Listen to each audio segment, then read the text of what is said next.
Salam əziz tələbələr, bugünkü izahımızda sifət plus infinitiv qaydasına baxacağıq. Ümumiyyətlə sifətlərdən sonra məstər tunun işlədilməsi, belə deyək.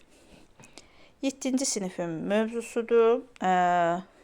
Dərslikdə, yəni bu qaydanı 7-ci sinifdə əldə edə bilərsiniz.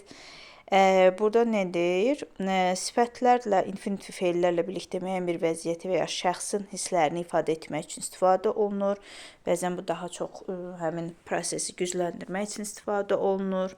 Bu qaydalarda sifət plus to, yəni sifətlərdən sonra məstər tonun işlədilməsidir. I am happy to see you. Səni görməyə şadam. Burada happy sözündən sonra məstər to işlədilib. She is ready to start the lesson. O dərsi başlamağa hazırdır. They were surprised to hear the news. Onlar xəbəri təəccübləndilər. Növbəti qaydalarımızda isə to həddinə çox və yaxud həmçinin qaydası və plus sifət və daha sonra məstər tonun işlənməsi.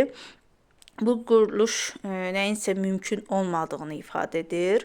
Nümunələrdə baxaq. The tea is too hot to drink. Çay içmək üçün çox istidir. She is too young to drive. O maşın sürmək üçün çox gəncdir.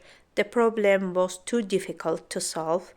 Problem həll etmək üçün çox çətindir. Yəni hər üç mənada nəyinsə daha çətin, daha imkansız olduğunu bildirməkdən ötürü istifadə olunur. Yəni to, daha sonra üstünə sifət, daha sonra isə məstər tonun işlənməsi də infinitiv sayılır. Daha sonra sifət və enough, daha sonra isə məstər tonun istifadəsi. Burada isə nəyinsə mümkün olduğuna, mümkünlüyünü ifadə edir. Və biz bilirik ki, enough sözü isimlərin önündə sifət və zərfdən sonra işlədilir. He is old enough to vote. O səs vermək üçün kifayət qədər yaşlıdır. The room is big enough to fit all the guests. Otaq bütün qonaqlar yerləşməsi üçün kifayət qədər böyükdür. She is strong enough to lift the box. O qutunu qaldırmaq üçün qədər güclüdür. Burada baxın, enough, sonra daha sonra to lift feili işlənib. Yəni əvvəl enoughdan əvvəl isə sifət işlənir. Bunda infinitiv qaydasıdır. It is, yəni şəxsiz cümlələr və adjektiv və daha sonra to-nun işlənməsi. Müqayidədə isə bir vəziyyətin və ya hərəkətin necə olduğunu ifadə etmək üçün istifadə olunur. Nümunələrə baxaq. It is important to study before an exam. İmtahandan əvvəl oxumaq vacibdir. It is difficult to learn a new language. Yeni bir dil öyrənmək çətindir. It is nice to meet new people. Yeni insanlarla tanış olmaq, qarşılaşmaq xoşdur.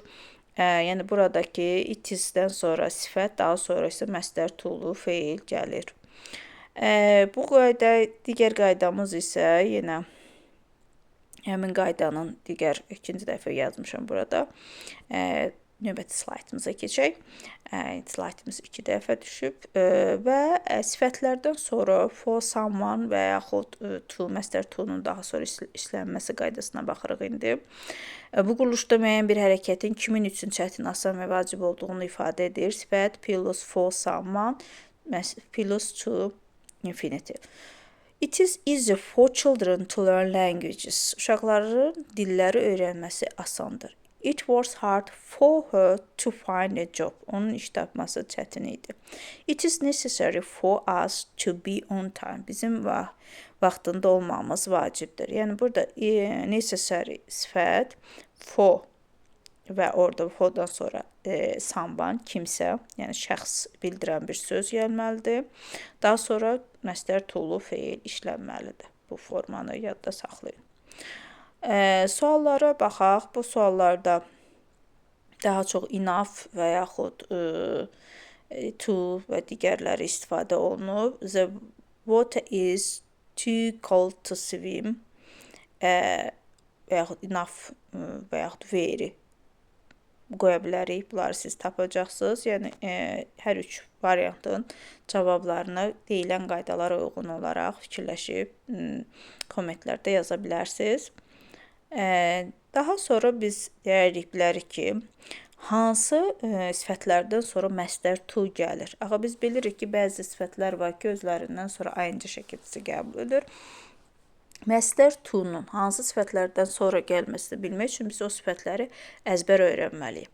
Məsələn, istək niyyət və münasibət bildirən sifətlərdən sonra willing to, eager to, recount to istəksiz deməkdir, ready to, anxious to, can atan, yəni prepare to, determinate to, asanlıq, çətinlik və mümkünlük bildirən sifətlərdən sonra to işlənir. Easy, hard, difficult, impossible, possible, tough, convenient.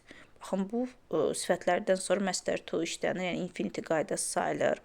Xoş münasibət və davranış bağlı sifətlər nice, kind, rude, polite, generous, mean bunlardan sonra to işlənir. Zərurət, vaciblik bildirən sifətlərdən sonra məstər to işlənir. Necessary, important, essential, crucial, vital bunlardan sonra məstər to işlənir. Yəni bunlar infinitiv yaradan sifətlərdir, əzbərləyə bilərsiniz. Emosional vəziyyət bildirən sifətlər happy to, glad to, sad to, surprised to, shocked to, proud to, ashamed to, afraid to, sorry to. Yəni bunlardan, bu sifətlərdən sonra da məstər to, yəni infinitiv qaydası işlənə bilər. Dəyər və qiymətləndirmə bildirən sifətlər interesting to, boring to, exciting to, annoying to, amusing to. Burada görürsünüz ki, boring sözü, exciting, annoying və interesting, amusing sözlərinin edlə düzələn variantları da var. Onlar burç ayağı yoxdur. Daha sonra, üzündən sonra to yox, ing alan sifətlər. Bunlar hansılardır? Bunlara baxaq. Emosional münasibət və hiss bildirən sifətlərdə baxın. Bayaq dedim ki, bu ayaqları interesting vardı, amma interested yox idi. Interesteddən sonra in gəlir. She is interested in learning English. O ingiliscə öyrənməyə maraqlanır.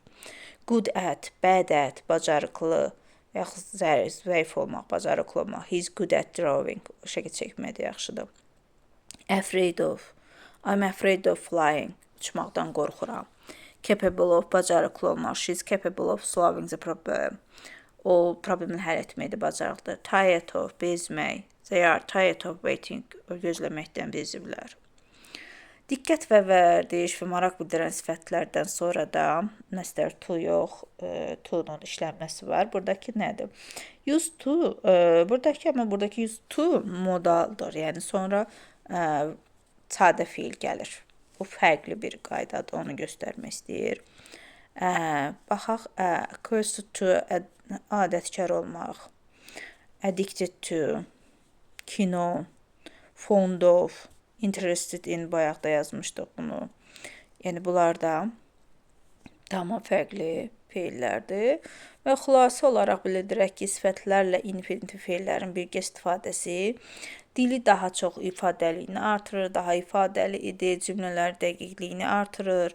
Bu qaydalar əsasında şəxslərin hisslərini, vəziyyətin çətinliyini və ya asanlığını bildirmək üçün istifadə edilir. Düzgün tətbiq edildikdə ingilis dilini daha aydın və təbii danışmaq yaranır. Bu qaydalarımızı öyrənin.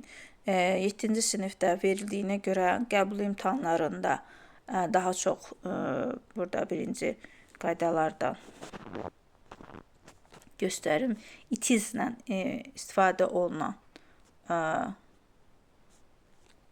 qayda, bax bu qaydanın düşməsi daha çoxdur və buradakı sualları yenidən göstərirəm sizə ki, bu sualların cavablarını isə siz kommentlərdə yaza bilərsiniz. Qaydamızı diqqətlə izlədikdən sonra məncə bunları siz üçün tapmaq siz üçün elə də çətin olmayacaqdır. Uğurlar sizə. Infinitiv qaydaları və buradakı feillərimizi də bir-bir nümunələrlə birlikdə əzbərləyə bilərsiniz. Sağ olun.